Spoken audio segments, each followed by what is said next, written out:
दिल्ली में हर साल मानसून के दौरान यमुना नदी में आने वाली बाढ़ की समस्या को कम करने के लिए सरकार अब बड़ा कदम उठाने जा रही है। इसके तहत नदी की गहराई बढ़ाने की योजना बनाई गई है ताकि पानी का बहाव बेहतर हो सके और जलस्तर तेजी से न बढ़े।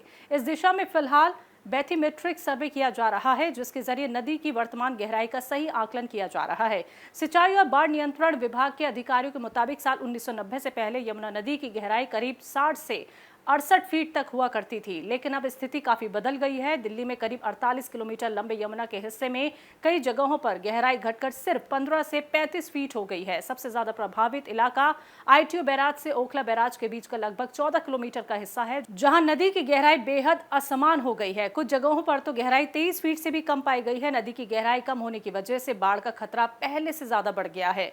हरियाणा की हथनी कुंज बैराज से थोड़ा सा भी अतिरिक्त पानी छोड़ा जाता है तो यमुना का जलस्तर तेजी से बढ़ने लगता है। पहले जहां ज्यादा पानी छोड़े जाने पर भी बाढ़ जैसी स्थिति बन जाती थी, वहीं अब कम पानी में भी हालात बिगड़ने लगते हैं। इसी समस्या को देखते हुए सरकार ने नदी की ड्रेजिंग यानी तल से गाद निकालकर गहराई बढ़ाने की योजना बनाई है। सर्वे पूरा होने के बाद सरकार एनजीटी से ड्रेजिंग की अनुमति मांगेगी। योजना है कि यमुना की गहराई कम से कम 7 से 10 फीट तक बढ़ाई जाए ताकि पानी का बहाव सुचारू रूप से हो सके और बाढ़ का खतरा कम हो सके।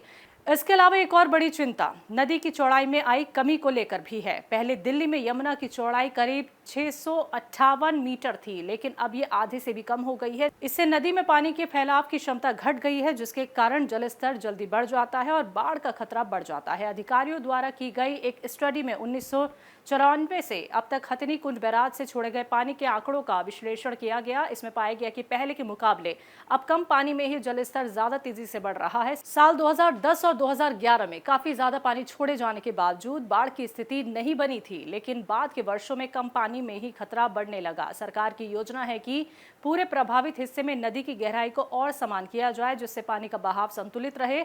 अगर ये योजना सफल होती है तो दिल्ली में हर साल आने वाली बाढ़ की समस्या से काफी हद तक राहत मिल सकती है। फिलहाल सर्वे के नतीजों और एनजीटी की अनुमति का इंतजार किया जा रहा है।